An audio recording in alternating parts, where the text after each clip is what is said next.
Hello there and welcome to this video where we're going to take a look at a problem from mathematics. And the problem that I've chosen to go through for this video that I've selected is from a past paper for the mathematics admissions test, or the MAT. So I'm not going to go through in this video what the MAT is. Probably if you're watching this video you already know what the MAT is. If not, then I explain all of that in a couple of my other videos and I can't really be bothered going through it again in this video. So we're going to get on with the problem that I've selected for this video. The point of this video really is to explore the problem-solving process. It's not the specific problem that we're interested in. It's not the specific solution to that problem that we're interested in necessarily. It's really how the solution to that particular problem developed. So this is not meant to be a model solution. It's not meant to be a video just merely presenting a worked solution to this particular problem. It's actually trying to demonstrate the problem-solving process as it occurred to me as I was trying to solve this particular problem. So the solution that I give for this problem is my solution. It's not a mark scheme solution. It's not something that I've just looked up somewhere and just trying to pass off as a model solution or something like that. It's my solution, and therefore I had to go through a process to obtain that solution, and it's that process that I'm wanting to try to articulate and describe to you and hopefully help you develop your own problem-solving skills. Okay, so the problem that we've got is from the 2008 mathematics admissions test, and it's question 4. Okay, so this is going to be one of the more structured problems. So on the MAT, you've got the multiple choice problems. The first few problems are multiple choice, and then you've got more structured problems. This is one of the more structured problems. It's not a terribly difficult problem. The reason that I've chosen this one is because there's a couple of ways that you can solve this particular problem. There's, as with a good problem, there's usually multiple ways that you can go about solving the problem. But as mathematicians, what we're interested in really are elegant solutions. So there's 3 main parts, I think, to this problem. For the third part, I've got 2 ways of solving the third part of this particular problem. The first way that I'm going to demonstrate to you is kind of it's a bit of a clunky sort of solution. It does the job, but it's kind of on the long side and it's a bit kind of fussy in places. Whereas the second solution that I'm going to present to you is, in my opinion, a much more elegant solution. And I'd be interested to know if there's anybody out there that's managed to find an even better solution. As mathematicians, that's what we're interested in, is finding better solutions to problems. Okay, so I'm going to leave a link in the description to this video so that you can download the past paper. So it's the 2008 past paper that we're looking at. You can see for yourself that the problem, because I'm not necessarily going to write the whole thing up on the board behind me here. If it does appear that I'm looking beneath the camera, that's because that's where my computer screen is, and that's where the question is. So the information that we're given is as follows. Let P and Q be positive real numbers. Let P, so that's uppercase P, denote the point. So P denotes the point with coordinates P0, and uppercase Q denotes the point with coordinates 0, lowercase q. Okay, and we're given a diagram of a circle. Well, we've got the axes, x-axis, y-axis, and we're given a circle which passes through the origin, so I'll try to make it as circular as I can. Not necessarily going to look very circular. Is it a bit more egg-shaped? I imagine so. And here is Q. That's O. This is P. The circle is called C. And so therefore the length of this is going to be Q, lowercase q. The length of this is going to be lowercase p. And we've got a line drawn from Q to P. Okay, so that's the diagram that we're presented with. And this is the information that we're given. So the first part of this problem is to show that the equation of the circle C, which passes through P, Q, and the origin O, is x squared, let me get this right, minus px plus y squared minus qy equals 0. Okay, so this is, as is usually the case with the first parts to these problems, these more structured problems, they're fairly straightforward. They're fairly routine in many respects. Not always, but they're often fairly routine, just to kind of ease you into the problem. So what would we do here? Well, just what you'd do for your normal A-level maths, really, just to find the equation of a circle. You've got to make some careful observations here. One observation that's worth making is observing that this is a right-angled triangle. And therefore, PQ is going to be a diameter. So it's going to be a good idea for you to make sure that you know some of your basic circle theorems and properties of circles. Okay, so once we've established that this is a diameter, then of course the diameter, or any diameter of a circle, will pass through the center. So the midpoint of this line is going to be the center. What are the coordinates of the midpoint? The coordinates of the midpoint are going to be, of course, half p, half q. Okay, so remember the general equation of a circle that you might be used to. One form that you might be used to seeing at A level is the form x minus a squared plus y minus b squared equals r squared, where a and b are the coordinates of the center of the circle and r is the radius. Okay, so this is what we're aiming to find. So it's a fairly routine thing. We've got the center, so we've got the coordinates of the center. We need to find the radius, so that's easy enough. We just find the distance from the origin to this point, for example, which of course in this case, let me get rid of this, we don't need this now. The radius therefore is going to be equal to the square root of a half p squared plus a half q squared, which of course is p square root of p squared plus q squared over 4. Okay, I'm not necessarily going to go through all of the fussy details of algebraic rearrangements and things like that.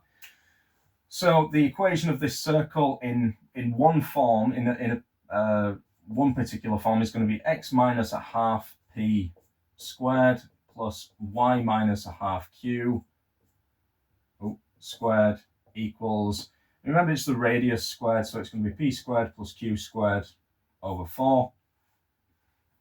This is not the form that we're looking for. This is the form that we're looking for. Be aware of that. Always make sure that you're clear about what it is that you need to do, what are the specific requirements. If there's something that you've been specifically asked to do, have you done it? Okay, because there's so many times that people they'll fall at the last hurdle. They do 95% of the work, but they don't quite write whatever it is, the end result that they've got in quite the right form.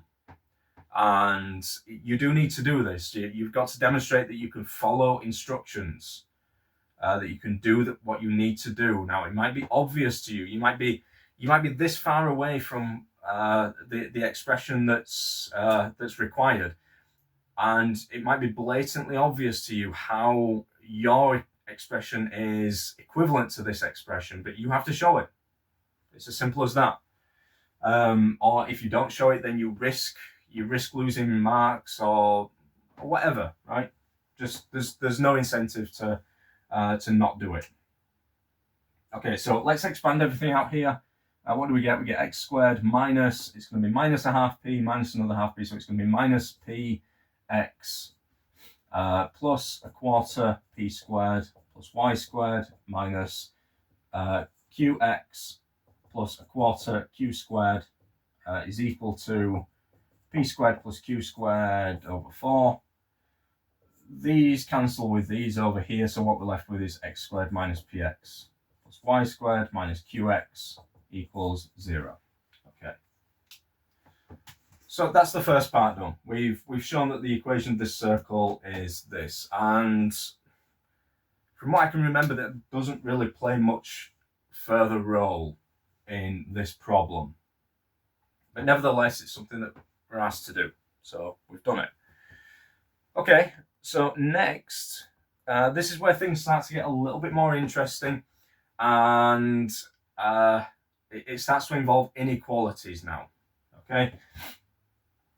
Now, in my experience, for people doing A-level maths and even A-level further maths, inequalities are something that usually you don't necessarily, you do encounter them, but you don't necessarily have a great deal of experience at manipulation of inequalities.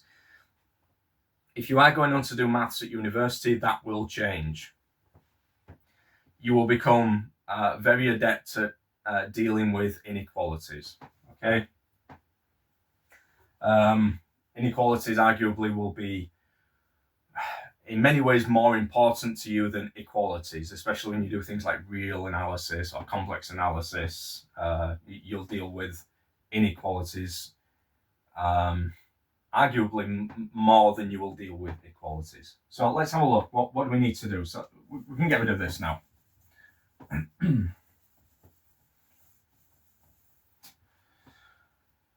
We need to show that the area of the circle C,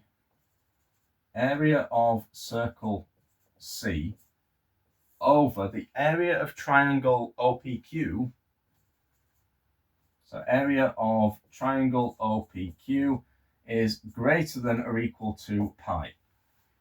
Okay, why do we need to show this? Because we do. It's as simple as that. Is this some interesting result? So not really, it's just that's what we've been asked to do. Okay, by the way, guys, I'd be really grateful. This is a very small YouTube channel at the time of making this video. I've only got a few subscribers. I'd be really grateful if you'd hit the subscribe button and if you'd hit the like button, just to show your support for this channel. Cheers, guys. Okay,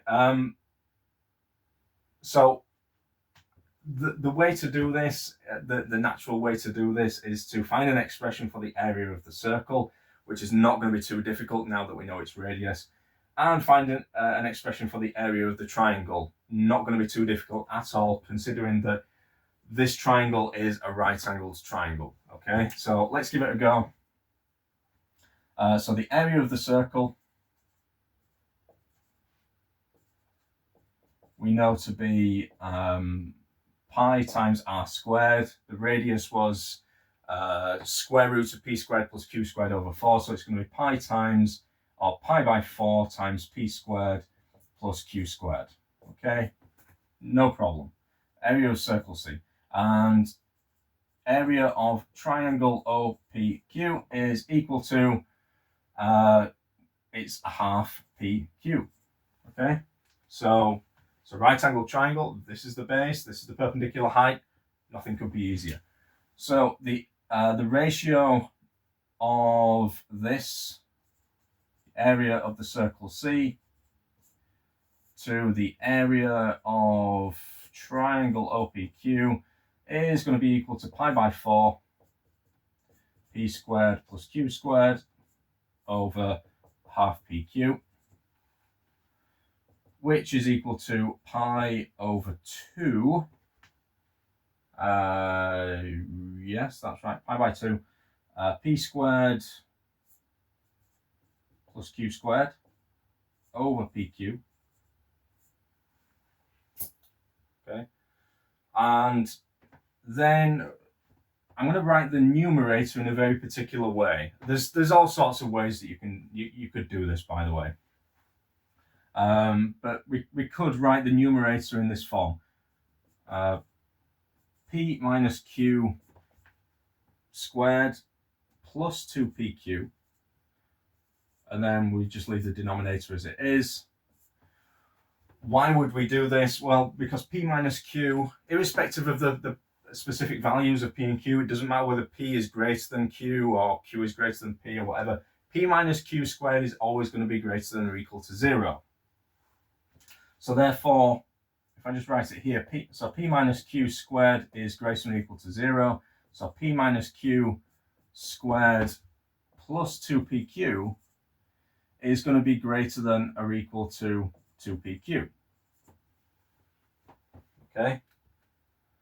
So therefore, this is going to be greater than or equal to pi by 2 times 2pq over pq. Cancel, cancel, cancel, cancel, cancel, cancel, which is pi. So we get the area of the circle C over the area of triangle OPQ is equal to pi. Okay? So there wasn't really any difficulties when I was finding my solution to this problem. Up to this point, there really wasn't any real difficulties. Okay. However, the next part was a little bit more involved. Okay. So let's have a look at the next part then. So we can get rid of this.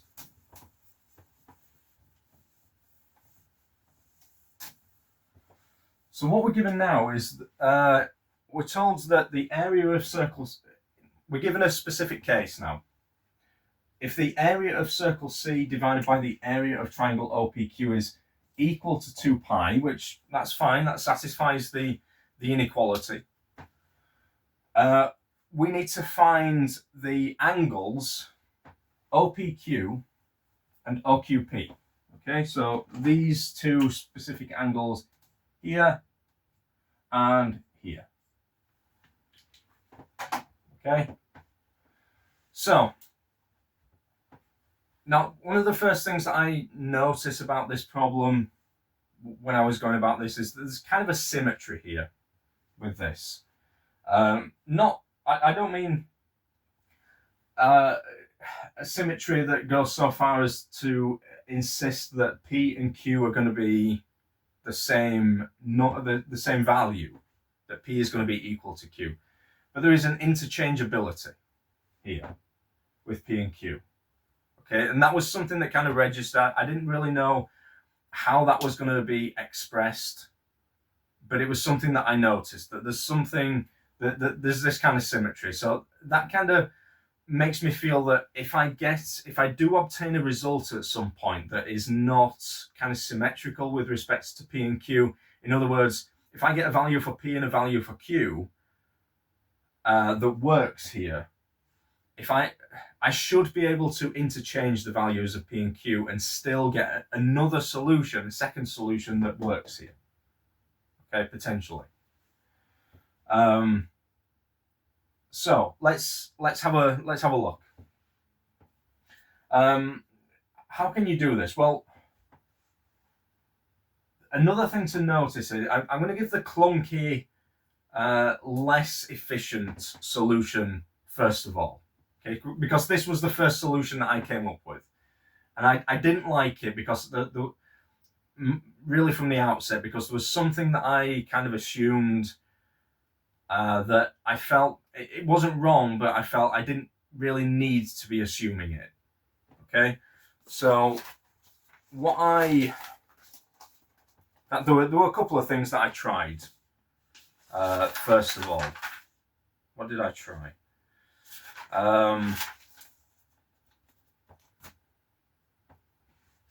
So we've already got an expression for the area of the circle, which was pi by 4 p squared plus q squared. And we've got, so that's the circle C, the area of the circle C. And we've also got the area of the triangle OPQ, which is half PQ. But I also thought, and this, I'm just going to go through some of my initial kind of ideas that didn't really work. One of the first things that I tried was to, rather than express the area of triangle OPQ as just half PQ, to maybe consider this as the base here, and then we've got the perpendicular height. This didn't really come to anything, to be honest with you, but I got something like the half the base, well, the base is this diameter, so half the base is going to be the radius. So it's going to be something like square root of p squared plus q squared over 4. that's times by the height, times by the perpendicular height. Right, so that would give me this inequality here. This is equal to this. Because I thought maybe this is going to be a little bit easier to work with because this kind of resembles more what I've got here rather than the PQ. Turned out that didn't work at all. It wasn't really going anywhere. At least not in the direction that I expected it to go. But nevertheless, it was something that I tried. Okay, so let's go back to our expressions here. So we know that this divided by this is going to be equal to 2 pi. So therefore, pi by 4, p squared plus q squared is going to be equal to pq times pi. Cancel, cancel, and therefore p squared plus q squared is going to be equal to 4pq. Okay, so I've got one equation, but I've got two unknowns. So what I was trying to do initially, and I guess that's what I was trying to do when I was maybe trying to express the area of the triangle in a different form, was trying to generate maybe another equation from somewhere and solve some simultaneous equations. I didn't feel that was kind of the right direction to be going in, but initially it was the only idea that I had. Okay, so, but I gave up on that. I thought, okay, well, I've got one equation, but two unknowns, but we've got this, I anticipate this symmetry between P and Q. So again, it comes back to that, and that, in a way, even though it doesn't provide me with a second equation, it does provide me with a certain constraint, which may be sufficient for me to find a solution, a unique solution, or at least a unique-ish solution to this equation. So kind of get things down to a couple of particular cases. So, okay, p squared plus q squared equals 4pq.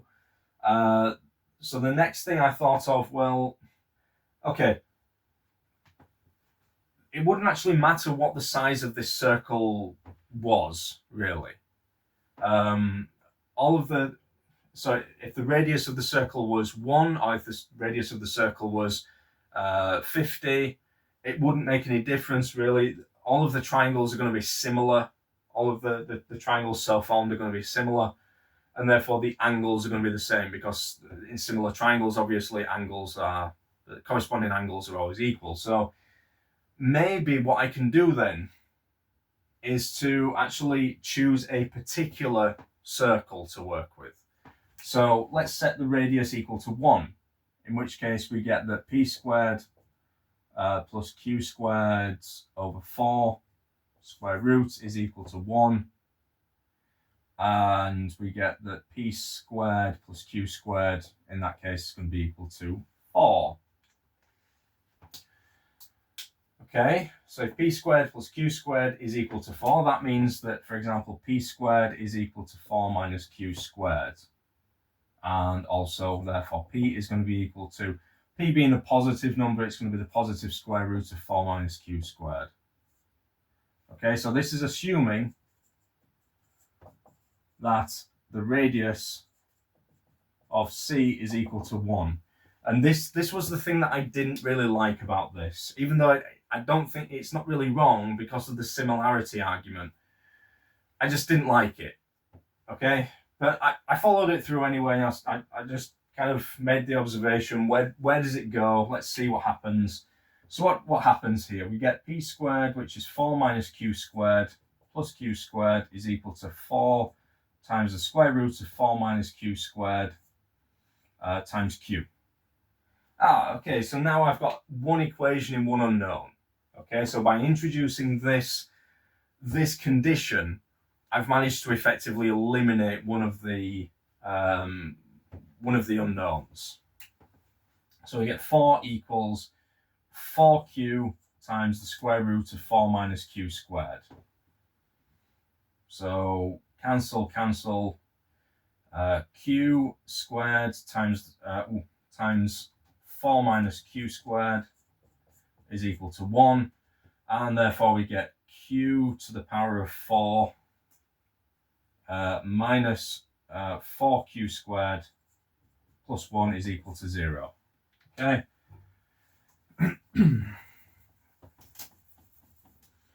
So this becomes the equation now that I turn my attention to, which, okay, it's a quartic, not ideal, but let's go with it. Let's see. There's nothing wrong with a quartic. It's more like a hidden quadratic. So if you've done hidden quadratics at A level, then it's just basically a hidden quadratic.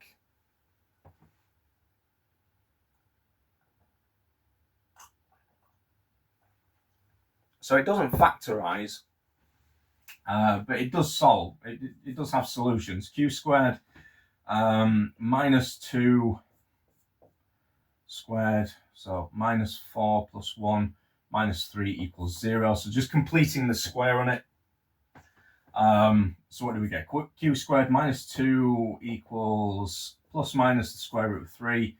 Q squared equals 2 plus minus the square root of 3. Both of those are valid possibilities. Neither of these is going to be negative. So we get Q equals either 2, the square root of 2 plus the square root of 3, or Q equals square root of 2 minus the square root of 3. Okay. So then, because we know that I've rubbed it off now, but remember that Q, what was it, 4 minus Q squared was equal to P squared. Well, if we take this value, then we get P is equal to, the corresponding value for P is going to be the square root of 2 minus the square root of 3. And if we take this value, then we're going to get the corresponding value, square root of 2 plus the square root of 3. Notice as well, by the way, that I've ignored the negative square roots here, because we know that Q is going to be positive, right? So arguably, if we didn't have that condition that Q is going to be positive, there'd be 4 solutions to that quartic equation. There'd be plus or minus this and plus or minus this, but I've ignored the negative square roots because we know that P and Q are both positive values. It doesn't make sense for them to be negative in in this context. Okay, so this is kind of the symmetry, I guess, that I had in mind. I didn't know, as I said, I didn't know exactly how it was going to express itself in this as I was solving this problem. But here we go, right? Q equals 2 plus square root of 2 plus square root of 3. P equals square root of 2 minus the square root of 3. But these two values are just these two values of P and Q interchanged, right? So for what it's worth, what I might as well do here is just take one of these possible combinations, and for the sake of argument, I'm just going to choose maybe these values here. Okay. So why is this useful? Well, let's look at it this way. Tan of the angle OPQ is equal to what? Q over P. Okay. Well, so that means it's just that divided by that then. And similarly, tan OQP is going to be P over Q. Simple, right? So Q, square root of 2 plus the square root of 3 over square root of 2 minus the square root of 3. Now, bear in mind that we've been asked to find these angles here. Okay, we've been asked to find the size of these angles, and we're getting tan angle OPQ equals this thing, and we don't have a calculator. How are we going to do this, right? How are we going to figure out then what angle OPQ is without a calculator? It's not that we've been asked to find the tan of OPQ or the sine or the cosine or anything like that. We've been asked to find the actual value of that angle. Okay. Well, now we've got to think a little bit more carefully then. What are we going to do? And this is, I guess, where some people would start to freak out at this and think, oh, how am I going to do it? Especially if you're used to using a calculator to do everything. Now, one of the things that I am kind of always badgering my GCSE and A-level tutees about is their use of a calculator. Okay, so back in the day when I was doing GCSE and A-level maths, it was if I ever asked my teacher why do I have to do this without a calculator, it would have been a legitimate response from my teacher to say, because you won't always have a calculator to hand, because back then calculators were big things, right? And we didn't have calculators on mobile phones. We didn't have mobile phones for a start. Am I giving my age away? But now, obviously, that's not a thing. Everybody's got a calculator in their pocket all the time, and it's a calculator that's much more powerful than the kinds that I had back when I was in school. So that's not an argument now, right? Or you won't have a calculator, but that's not the point. Okay.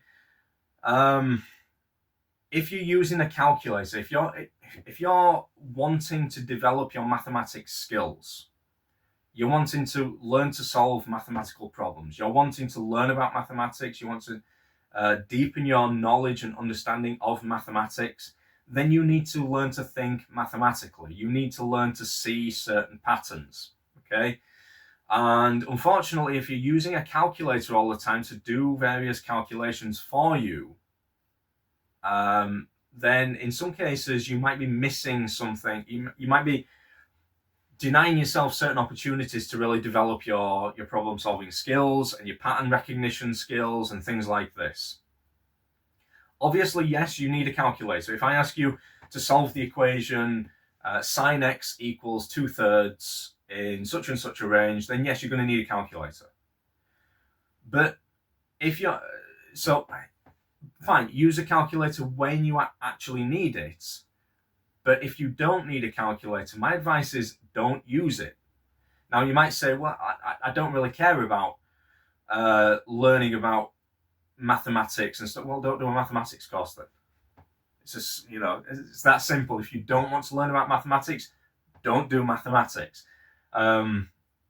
So on a mathematics course, typically you are being trained to think and work mathematically. Okay, using a calculator is not thinking mathematically. So when it comes to finding this angle here, even if you did have a calculator to hand, really I would be saying to you, don't use it, because you need to demonstrate that you can think mathematically. Your examiner, even if you did have a calculator, which you don't in the MAT, as far as I know, unless things have changed recently, you don't have a calculator, your examiner wants to see that you have the capability to think mathematically. Okay, and you have to demonstrate that. Using a calculator, you're not demonstrating that. You're demonstrating that you can just tap things into a calculator and just accept whatever is thrown out at you, potentially uncritically, unquestioningly. It's not a good thing.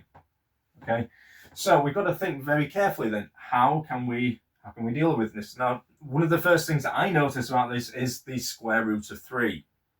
Okay, why is that interesting to me? Because I wasn't able to use calculators when I was doing my A-level maths as extensively. They didn't do the kinds of things that calculators do now. I had to recognize things like this. So square root of 3 coming up in the context of tan, or alongside tan, that suggests that there's probably going to be something there worth pursuing, right? Now, obviously, these are well-structured problems. These are well thought out.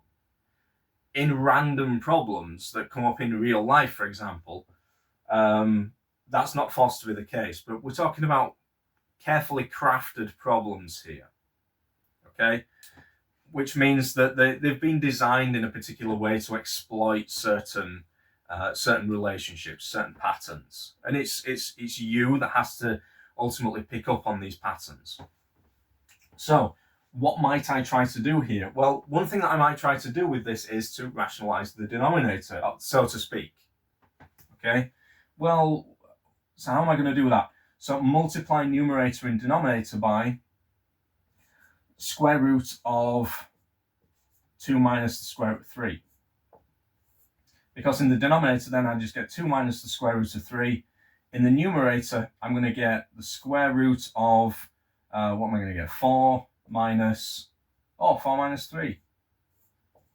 2 minus the square root of 3, which is just going to be square root of 4 minus 3 is 1 over 2 minus the square root of 3.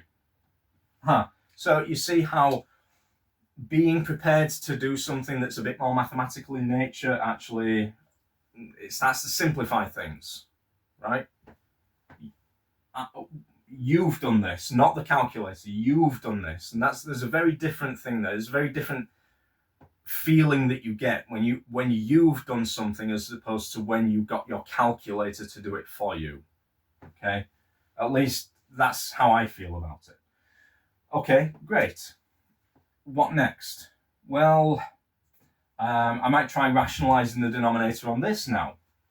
How do I do that? Multiply numerator and denominator by 2 plus root 3. So in the denominator I get 4, what do I get? 4 minus 3. Oh, how about that? 2 plus root 3 over 1, just 2 plus root 3. In other words, this ugly thing here, through my own work, I've managed to get to 2 plus root 3. How did I know to do that? I didn't. I've just got to try things out, right? Okay, good stuff. But we've still got a bit of a problem, right? Because of all of the exact values that maybe you've been given for various sines, cosines, and tans of different angles and things like that, this doesn't appear to be one of them, right? But I assure you that we can get this. We can do this. We can find the size of the exact size of this angle without a calculator. So let's see how this is going to work then. So 2 plus root 3, this is where you've got to use a little bit of creativity, a little bit of ingenuity, and you've really got to dig deep into your knowledge and understanding and be prepared to try things out. Okay, so 2 plus root 3. I had a feeling that I'd seen this before. And I had a feeling that this was either going to be equal to 1 plus the square root of 3 over 1 minus the square root of 3, or 1 minus the square root of 3. Actually, no, maybe not 1 minus the square root of 3. Let's go for square root of 3 plus 1 over square root of 3 minus 1. Otherwise, it's going to be negative. I don't really want negative values right now. So square root of 3, or square root of 3 minus 1 over square root of 3 plus 1. And this was just something that kind of occurred to me because I felt that I'd seen this before. Now you might say, well, what if I haven't seen this before? Well, okay, then you can't rely on that. However, do be prepared to just, if you have seen something, be prepared to use it.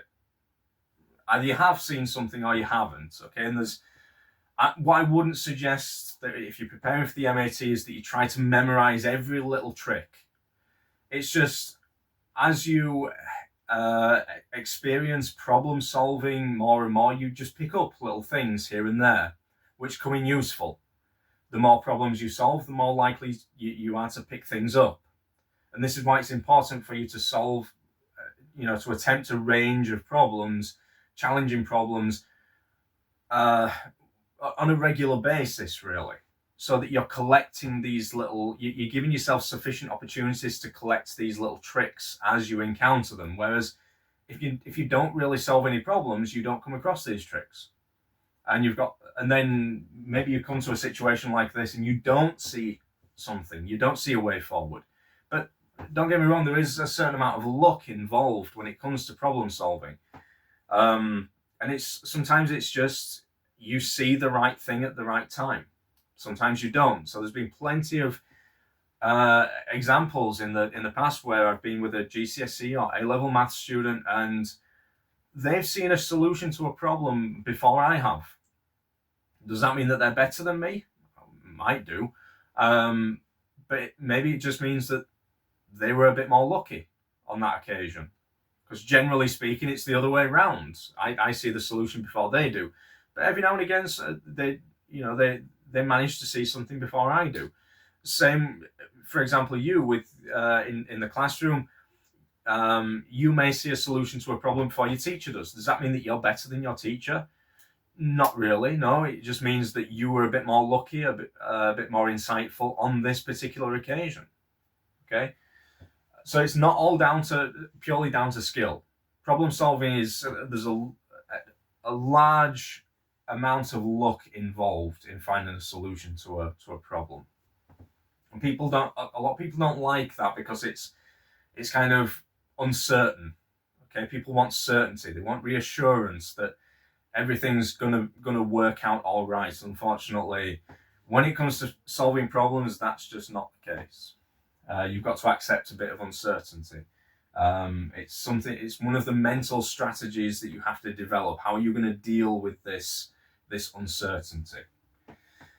Okay, so as it turns out, this is equal to this. So if we rationalize the denominator on this, what you'll get is that this is equal to 2 plus the square root of 3. So I'm not going to bother trying that one then. I'll leave you to fill in the details of that, but this therefore is equal to square root of 3 plus 1 over square root of 3 minus 1. Square root of 3 plus 1 over square root of 3 minus 1. Okay, I'm not suggesting, by the way, that this was these thoughts were coming to me randomly.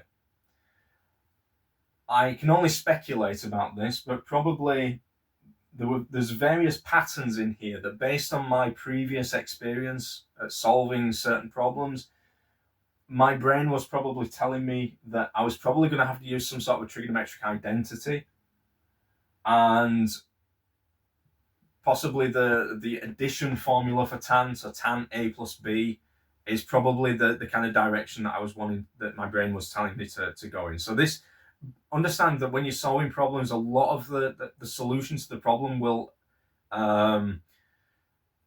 you will come about it in a very subconscious way. Okay, your brain will be giving you ideas, giving you possible directions to go in. Your job is to really listen to those ideas and just kind of follow through with them. Okay, so this was potentially, and I don't know for certain, one of the ideas that deep down in my brain was telling me, try this out, do this, do that, do the other. And this is the point that I've got to. Now, again, I'm recognizing that square root of 3, tan, it's kind of a relationship there, because tan of pi by 3, for example, is equal to square root of 3. So maybe I could write this in the form tan pi by 3, and 1 is equal to tan pi by 4, even better, plus tan pi by 4 over, something's not right here, tan pi by 3, tan pi by 4 minus 1. That doesn't quite work, right? Because the identity that I'm wanting to use is tan A plus B is tan A plus tan B over 1 minus tan A tan B. So this doesn't quite work. It doesn't quite fit with this. But again, maybe if you use a little bit of ingenuity, you can resolve this issue. Okay? Maybe, rather than writing this as this, we can write it as 1 plus the square root of, 1 plus 1 over the square root of 3 over 1 minus 1 over the square root of 3. So there's a lot of faffing around here, but unfortunately that's the way that it is. Because when I do that, what I get is tan pi by 4. Now, tan of pi by 6 is 1 over square root of 3. Tan pi by 6 over 1 minus tan pi by 4, tan pi by 6. Aha, bingo, right? It's in exactly the right form. So sometimes you've just got to be very subtle about how you go about things to make them work. And this is the nature of mathematical problem solving. that sometimes you've just got to keep chipping away at something until it ends up in the right form. And you might think, well, I don't want to have to do all of that. Then don't do maths.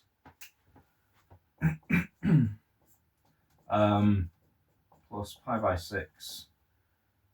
So tan pi by 4 plus pi by 6 is going to be, what's that going to be? 3 pi, multiply that by 3, multiply that by 2, yeah, 5 pi. Tan 5 pi by 6. Okay, tan 5 pi by 6.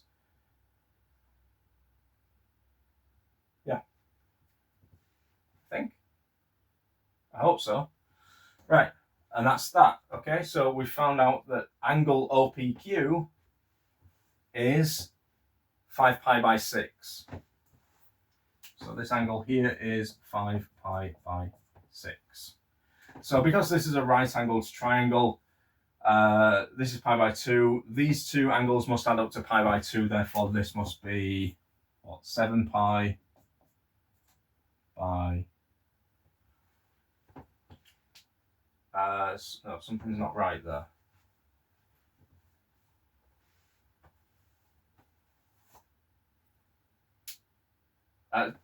By 12, of course, yeah.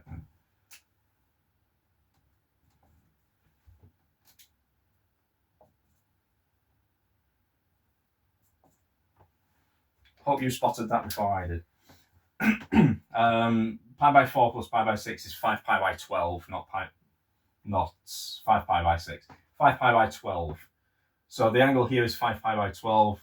The angle OQP is 7 pi by 12. Okay, and that's it. That's one way to solve this problem. Now, I said that there was a second way to solve this problem, which I'm going to quickly go through, which is, in my opinion, much neater than this. It kind of arrives at the same kind of result here, but let's have a look. So we had that, what was the equation? P squared plus Q squared equals 4PQ. Well, if I divide each side of this by PQ, then I get P over Q plus Q over P is equal to 4. So now if I set P over Q equal to X, then I get X plus 1 over X equals 4. And therefore X squared minus 4X plus 1 is equal to 0.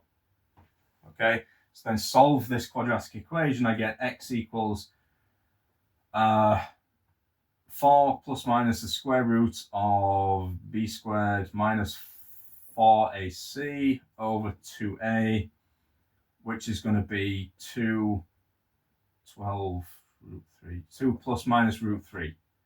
Okay, and that's p over q. So p over q is either equal to 2 plus root 3 or 2 minus root 3. Well, that's what I had over here. Q over p was equal to 2 plus root 3. But there was also the other possibility, p over q was equal to 2 minus root 3. Okay? So we're getting to the same result here. We're getting to the same point. It's just that we got to this point quicker. But notice that this is, p over q is tan OQP. Angle OQP. Right? So I thought of this after I'd done my original solution, but it doesn't, we've still got a lot of this work to do here. It just cuts out some of this, gets us to this point a bit faster.